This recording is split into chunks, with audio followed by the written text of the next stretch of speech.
La vérité, c'est que si un jour l'État français est en faillite, ou si l'État français est obligé de faire des coupes majeures pour rembourser des créanciers, avant d'en arriver à saisir l'épargne des particuliers, qui à mon avis ne serait pas acceptée par la société et la population, ils vont aller d'abord essayer de finir d'achever les entrepreneurs qui essayent désespérément de créer de la valeur et qui y arrivent en France malgré les immenses difficultés que la bureaucratie leur impose, et les entrepreneurs vont gueuler hyper fort avant qu'on en arrive aux particuliers en fait. Donc c'est pas ça qui m'inquiète moi. Ça commence un peu, Ouais, des bien peurs. sûr, bien sûr, bien sûr. Moi, ce qui m'inquiète vraiment, c'est le fait que l'État a perdu totalement sa capacité à agir sur le réel efficacement, à part sur des sujets très régaliens comme l'armée, par exemple. Mais sinon, l'État n'est plus en situation, en fait, d'impacter le réel, entre autres du fait de la bureaucratie, du fait du manque de courage des politiques face aux journalistes, pour plein de raisons. Et donc, le vrai problème qu'on a actuellement en France, et ce qui va vraiment nous appauvrir, c'est l'absence totale de stratégie économique pour le pays. Putain, on a un pays qui a des forces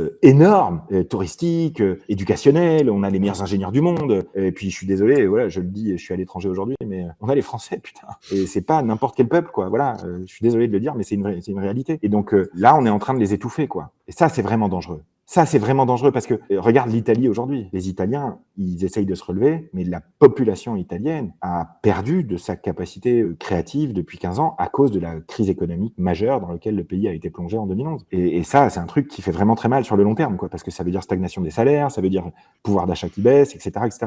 Donc, le vrai truc grave, c'est qu'on n'ait pas de stratégie économique pour le pays, qu'on soit pas en train de développer des filières, voilà. Et c'est comme souvent, on fait le village Potemkin, c'est-à-dire le truc qui cache la misère, et ça s'appelle Mistral AI en France. C'est très bien, j'utilise Mistral, c'est super, mais le problème, c'est pas Mistral. Le problème, c'est l'absence totale de PME familiales partout dans les régions. C'est l'immense difficulté que tu as à transmettre tes entreprises à tes enfants. C'est ça le vrai problème. Le vrai problème, c'est la bureaucratie. Ouais.